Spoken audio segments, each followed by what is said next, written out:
मैं चित्रा त्रिपाठी, अब से सिर्फ एबीपी न्यूज पर। एबीपी न्यूज आपको रखे आगे। पॉलिटिकल पावर सेंटर में अब खबरें आपको विस्तार से दिखा देते हैं और आज की सबसे बड़ी खबर सबसे पहले आपको बता दें। बात उस खबर की होगी जिसने ना सिर्फ मुंबई बल्कि पूरे देश को हिला कर रख दिया। एबीपी न्यूज पहुंचा है मुंबई के कुर्ला इलाके में, जहां बाबा सिद्दीकी की हत्या के तीनों आरोपी रह रहे थे।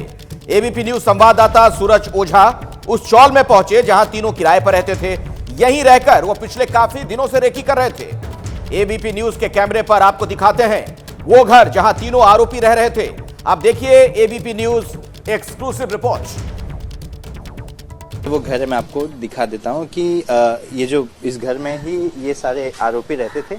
यहाँ से ऑटो रिक्शा से बैंड्रा वेस्ट जाते थे, बैंड्रा ईस्ट जाते थे और जाने के बाद बाबा सिद्दीकी, जीशान सिद्दीकी के घर की रेकी करते थे, उनके कार्यालय की रेकी करते थे और तमाम ऐसी जगहों की रेकी की जाती थी जहां पर उनके इवेंट्स होते थे।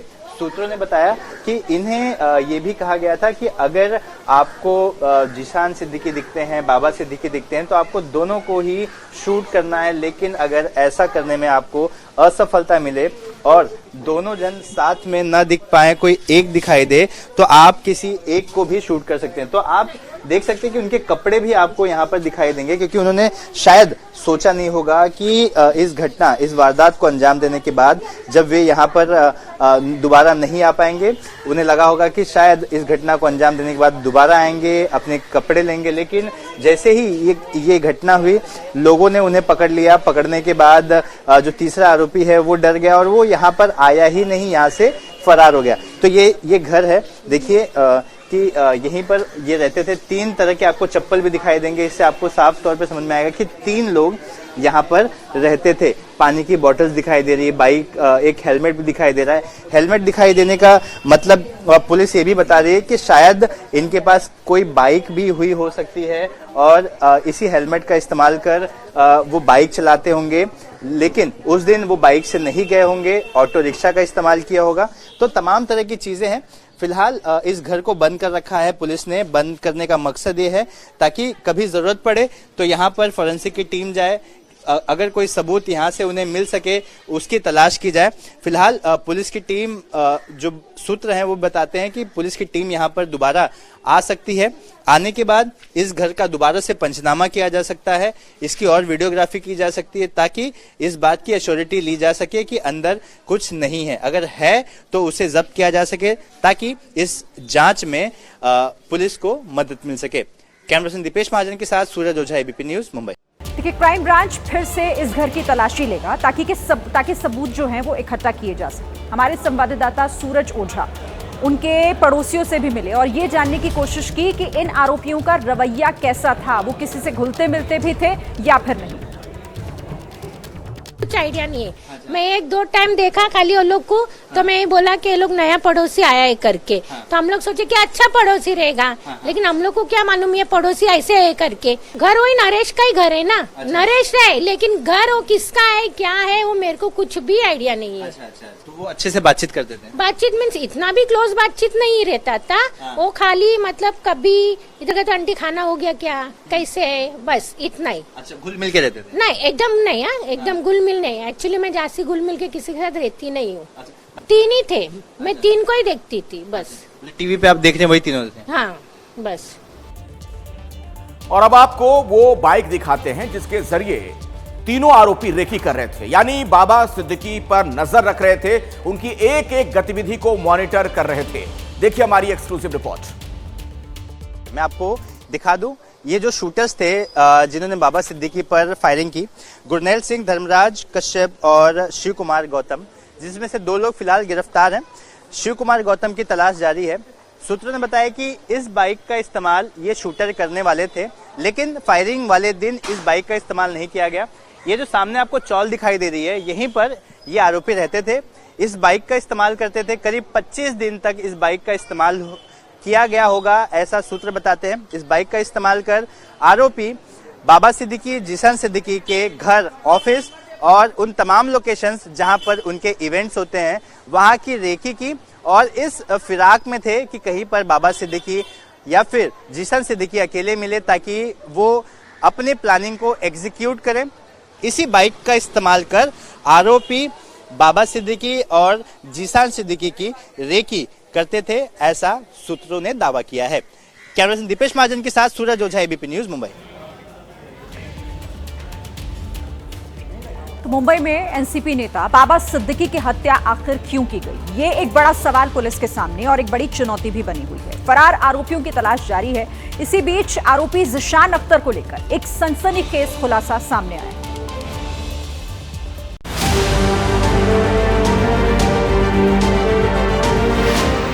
एनसीपी नेता बाबा सिद्दीकी की हत्या के मामले में कई बड़े गैंगस्टर्स के नाम सामने आ रहे हैं। लॉरेंस बिश्नोई का नाम सामने आने के बाद अब एक बड़ा खुलासा हुआ। बाबा सिद्दीकी की हत्या में फरार आरोपी जीशान अख्तर पुणे के गैंगस्टर सौरभ महाकाल का दोस्त है। सौरभ महाकाल का असली नाम सिद्धेश कांबले है। सूत्रों के मुताबिक सौरभ महाकाल से अभिनेता सलमान खान के पिता सलीम खान को एक धमकी भरा नोट मिलने के मामले में पूछताछ हो चुकी है। ये पूछताछ मुंबई क्राइम ब्रांच की टीम ने की थी। यानी सौरभ महाकाल से लेकर लॉरेंस बिश्नोई तक गैंगस्टर्स का एक जाल फैला हुआ है। जीशान अख्तर के सौरभ महाकाल से कनेक्शन का मामला सामने आते ही हड़कंप मच गया है। पंजाब पुलिस के डॉजियर के मुताबिक एनसीपी नेता बाबा सिद्दीकी के मर्डर में शामिल जीशान अख्तर के कई गैंगस्टर्स से संबंध रहे। जीशान की डॉजियर में उसके करीब 1 दर्जन साथियों के नाम है। इसमें सौरभ महाकाल का नाम 8वें नंबर पर है। पुलिस की टीम इस हत्याकांड के तार को सुलझाने में लगी है, लेकिन एकनाथ शिंदे सरकार विपक्ष के निशाने पर है। जेल में बैठा व्यक्ति अगर ये कर पा रहा है, बाबा सिद्दीकी ऑर्डिनरी आदमी नहीं थे, विधायक थे, अगर ये कर पा रहे हैं तो ये प्रमाण पत्र भी है वहां की सरकार को कि तुम हो नहीं भाई, यू डोंट एग्जिस्ट, महाराष्ट्र की गवर्नमेंट। वहीं शिंदे सरकार बाबा सिद्दीकी की हत्या के आरोपियों पर शिकंजा कसने में लगी है। मुंबई पुलिस की एंटी एक्सटॉर्शन सेल अलग मोड में है। सीएम एकनाथ शिंदे ने भी साफ कर दिया कि मुंबई में किसी की भी दादागिरी नहीं चलेगी। बाबा सिद्दीकी जिसके ऊपर जिन्होंने हमला किया, हत्या हुई है, एक को भी हम नहीं छोड़ेंगे, सभी को फांसी लगाएंगे। जाहिर है बाबा सिद्दीकी मर्डर केस के तार कई राज्यों से जुड़े होने के बाद पुलिस की चुनौती बढ़ गई है। जिस तरह से मुंबई में लॉरेंस बिश्नोई गैंग ने बाबा सिद्दीकी की हत्या कराई, उससे ये साफ है पुलिस को अब इस नेटवर्क के ताबूत में अंतिम कील ठोकनी ही होगी। मुंबई क्राइम ब्रांच सूत्रों ने बताया कि बॉलीवुड अभिनेता सलमान खान के पिता सलीम खान को पिछले साल एक धमकी भरा खत मिला था। उस मामले में मुंबई पुलिस ने पुणे जाकर सौरभ महाकाल का बयान दर्ज किया था। दोनों ही लॉरेंस बिश्नोई गैंग के सदस्य हैं। जीशान अख्तर सीधे तौर पर अनमोल बिश्नोई से किसी एप्लीकेशन के जरिए बातचीत करता है, तो वहीं सौरभ महाकाल जब भी पंजाब जाता है तो वो जीशान अख्तर के घर पर ही रुकता है। यहां पर उपचुनाव होना है 10 सीटों पर। उपचुनाव से पहले ही बीजेपी की टेंशन बढ़ गई है। संजय निषाद जिस तरीके से नाराज हो गए हैं 1 सीट वाले ऑफर से, आपको दिखाते हैं खास रिपोर्ट। बार सीट नहीं मिलने की वजह से कुछ आपको नुकसान भी उठाना पड़ा है। हम सहयोगी दल हैं, हम सहयोग के लिए हैं। अभी सहयोगी दलों का जब बैठक हो जाएगा एनडीए का, उसमें जो बातचीत होगा उसके बाद हम पूरा उम्मीद है कि भारतीय जनता पार्टी जो सीटें हम लड़े थे वो देंगे। लोकसभा चुनाव में बीजेपी को मिले झटके की याद इसलिए संजय निषाद दिला रहे हैं क्योंकि उन्हें उपचुनाव में 10 में से 2 सीटें चाहिए। बीजेपी आलाकमान के फैसले से संजय निषाद नाराज बताए जा रहे हैं। संजय निषाद मझवा और कचहरी सीट की मांग कर रहे हैं, लेकिन बीजेपी सिर्फ मझवा सीट ऑफर कर रही है, वो भी अपने सिंबल पर। अब नाराज संजय निषाद कह रहे हैं कि कम से कम मझवा सीट से तो कोई समझौता नहीं करूंगा, वो सीट हमें नहीं मिलेगी तो गठबंधन में रहकर क्या करूंगा। 2022 में निषाद पार्टी कचहरी और मझवा दोनों सीटों पर लड़ी, एक पर जीत मिली थी और एक सीट हारी थी।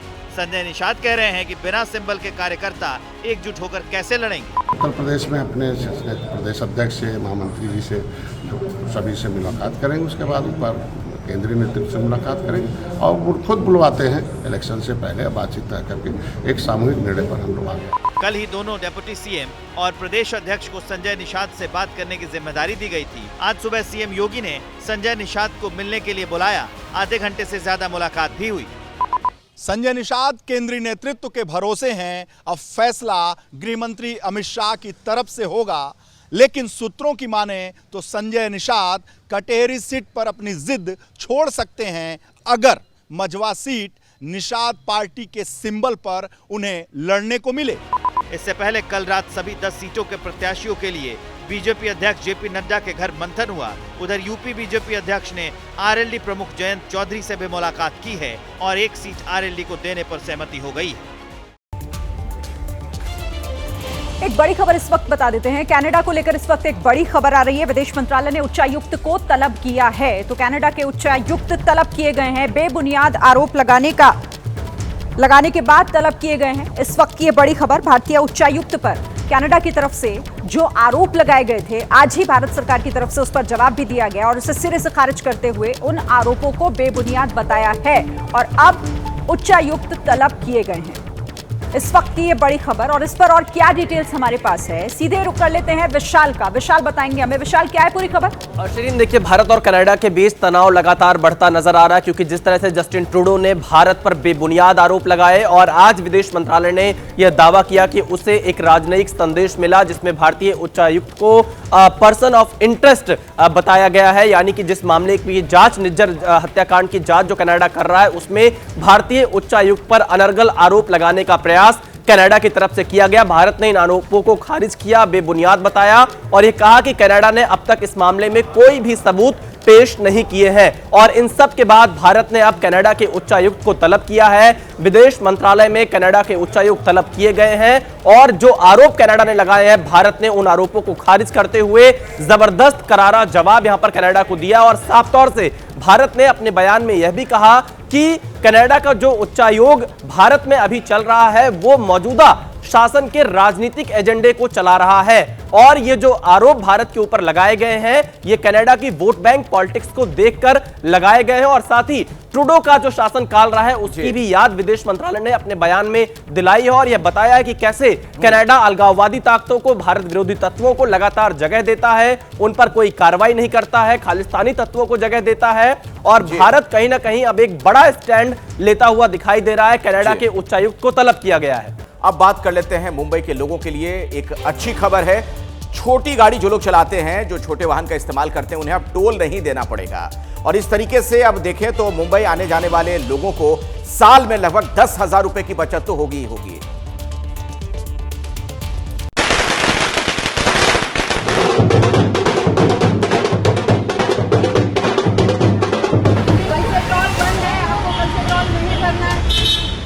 ये दहिसर टोल प्लाजा है। यहाँ पर मुंबई में एंट्री के लिए 45 रुपए का टोल देना पड़ता है। दहिसर के अलावा मुंबई में एंट्री के लिए आनंद नगर टोल, वैशाली, एरोली और मुलुंड शामिल हैं।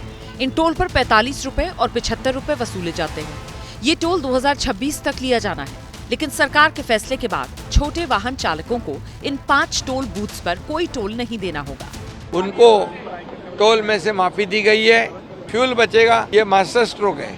मुंबई एंट्री पॉइंट पे महाराष्ट्र से लोग आते हैं। टोल नाका पर ट्रैफिक जाम होती थी। इन टोल बूथ से रोजाना करीब 3.5 लाख वाहन आते जाते हैं, जिसमें से करीब 70,000 भारी वाहन और 2,80,000 छोटी गाड़ियां हैं। 2002 से ही मुंबई में एंट्री के लिए 5 बूथ से टोल वसूला जा रहा था। वजह क्या थी, ये समझिए। असल में 1995 से 1999 तक महाराष्ट्र में शिवसेना की सरकार थी। इस दौरान मुंबई में 55 फ्लाईओवर बनाए गए। इन फ्लाईओवर्स की लागत निकालने के लिए टोल वसूला जा रहा था। लंबे वक्त से बूथ से टोल खत्म करने की मांग की जा रही थी। सरकार कह रही है वो भी लंबे समय से टोल खत्म करने के बारे में सोच रही थी। इसके बारे में कई महीनों से सरकार इसके बारे में विचार विनिमय कर रही थी और आज ये क्रांतिकारी निर्णय सरकार ने किया है। शिंदे सरकार ने पिछली 3 कैबिनेट बैठकों में 30 से ज्यादा घोषणाएं की। महाराष्ट्र में इसी हफ्ते चुनाव की तारीखों का ऐलान हो सकता है, लिहाजा तारीखों के ऐलान से ठीक पहले इसे शिंदे सरकार का मास्टर स्ट्रोक बताया जा रहा है।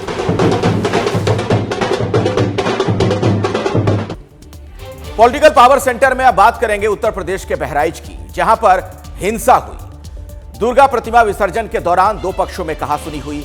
तनाव इस कदर बढ़ा कि पथराव की घटना हो गई, गोली चल गई, एक शख्स की जान चली गई। और आज जब उनकी शव यात्रा निकाली जा रही थी, उस दौरान भी बहराइच में हिंसा की घटनाएं हुई हैं, आगजनी की घटनाएं हुई हैं और सबसे दुर्भाग्यपूर्ण यह है कि इस पूरे मामले में जमकर राजनीति हो रही है।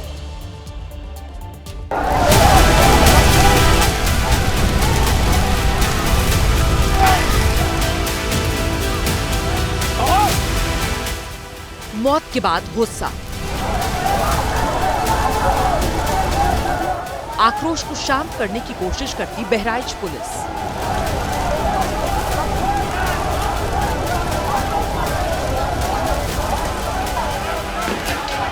नाराज लोगों की संख्या इतनी ज्यादा थी कि उन्हें काबू करने में पुलिस वालों की सांसें फूल गईं, लेकिन भीड़ कंट्रोल में नहीं आ पाई।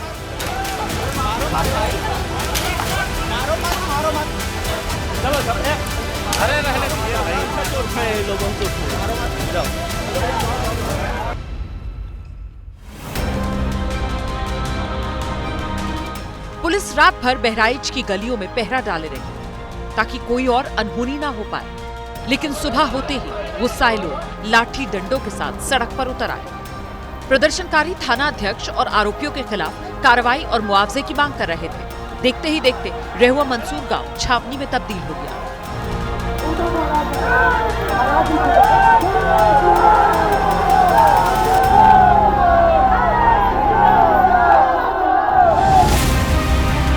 वहीं दूसरी ओर महाराजगंज बाजार में कई जगह आक्रोशित भीड़ ने आगजनी कर दी। दुकान के सामने खड़ी कार में आग लगा दी।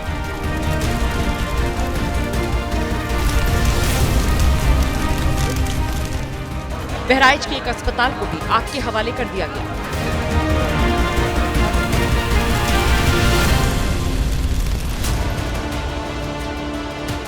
अस्पताल के बगल में ही बाइक एजेंसी थी, उसमें भी आग लगा दी गई और वहां मौजूद बाइक को जला दिया गया।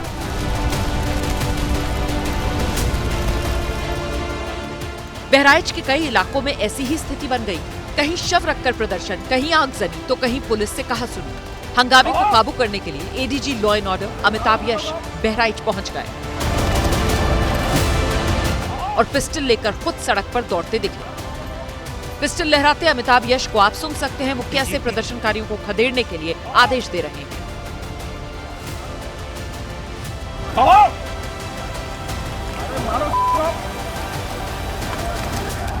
डीजीपी इस मुद्दे पर अब सियासत शुरू हो गई, लेकिन उससे पहले इस मामले को शुरुआत से अब तक एक एक कड़ी को समझना जरूरी होगा।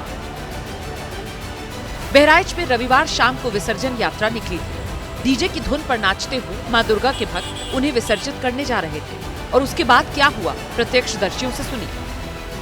महसी विधानसभा क्षेत्र में महाराजगंज में दुर्गा पूजा के जुलूस पर पथराव किया गया।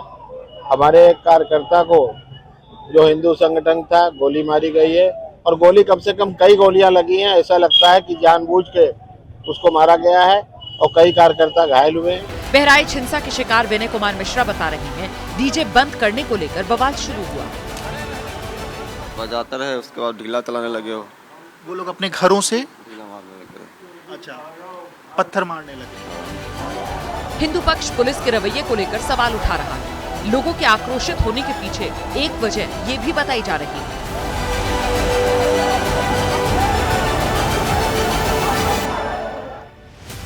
आगजनी और हमले के बाद एबीपी न्यूज की टीम उस स्थान पर पहुंची जहां दुकानों को जला दिया गया था। अभी भी यहाँ पर जो धुआं है वो कहीं ना कहीं दिखाई दे रहा है। सामने की तरफ में ये पंचर की दुकान, ढेर सारे जो टायर हैं वो थे और इसके साथ ही अन्य सामान पंचर की दुकान पर था, वो पूरी तरीके से धू कर जला है।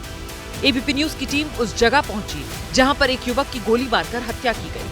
जो एक युवक की मौत हुई है, उस युवक की मौत इसी घर में हुई है। लोगों के अनुसार जो रामगोपाल था उसको यहाँ के जो लोग थे उन्होंने इसी घर में उसको खींच करके अंदर ले गए और उसके बाद अंदर ले जाकर के उसको गोलियों से भूना है। जिस मस्जिद से हिंसा भड़काने के ऐलान करने का आरोप है, वहां भी जाकर एबीपी न्यूज ने इस हंगामे के सच को जानने की कोशिश की। ये सामने ये जो मस्जिद है, इसी मस्जिद से ऐलान की बात कही जा रही है और मस्जिद में नमाज के साथ साथ ऐलान किया गया लोगों के मारने का। तमाम जो प्रत्यक्षदर्शी हैं उन्होंने इस ऐलान की बात कही और उसके बाद क्या स्थितियां यहाँ पर रही वो हम आपको दिखाना चाहेंगे। ये देखिए, बोतलें हैं कोल्ड ड्रिंक की, पेट्रोल बम बनाने की कोशिश थी। ये देखिए जो बोतलें हैं वो यहाँ पर फेंकी गई हैं। इस मामले में कई आरोपियों की गिरफ्तारी की गई है। फरार आरोपियों की तलाश की जा रही है। हरदी थानाध्यक्ष, महसी चौकी इंचार्ज और कुछ पुलिसकर्मियों पर भी गाज गिरी। बहराइच के हालात पर सीएम योगी ने डीजीपी प्रशांत कुमार समेत बड़े अधिकारियों के साथ बैठक की और कहा कि पुलिस उपद्रवियों से सख्ती से निपटे। दोषियों के खिलाफ कठोर कार्रवाई के आदेश दिए गए हैं।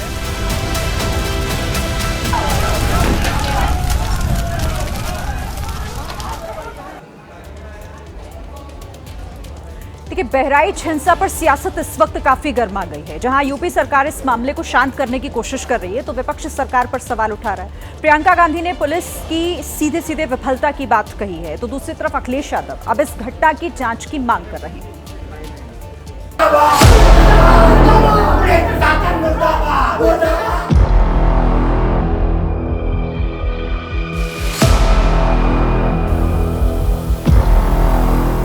बहराइच हिंसा को लेकर पुलिस पर गंभीर आरोप लग रहे हैं। सवाल उठ रहे हैं कि विसर्जन यात्रा रूट पर जब पुलिस तैनात थी तो ये बवाल कैसे हुआ। कांग्रेस महासचिव प्रियंका गांधी ने पुलिस को निष्क्रिय बताते हुए सोशल मीडिया प्लेटफॉर्म एक्स पर अपनी पोस्ट में लिखा, बहराइच उत्तर प्रदेश में हो रही हिंसा और प्रशासन के निष्क्रिय होने की खबरें अत्यंत दुखद और दुर्भाग्यपूर्ण हैं। मैं प्रदेश के मुख्यमंत्री जी एवं राज्य के प्रशासन से अपील करती हूं कि त्वरित एक्शन लेते हुए जनता को विश्वास में लें और हिंसा रोकें।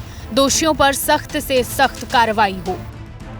यदि आशंका थी तो सरकार ने उसको लेकर प्रबंध क्यों नहीं किए।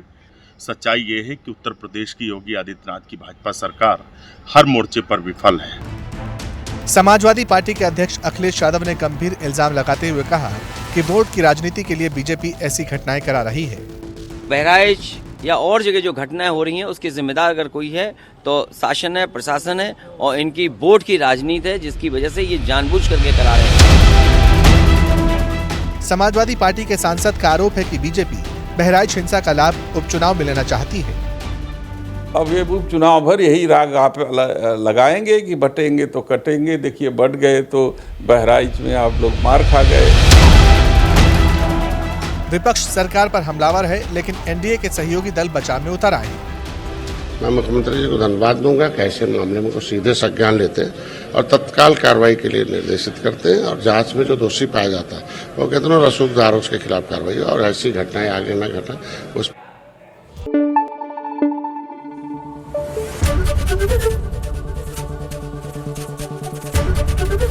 एबीपी न्यूज आपको रखे आगे।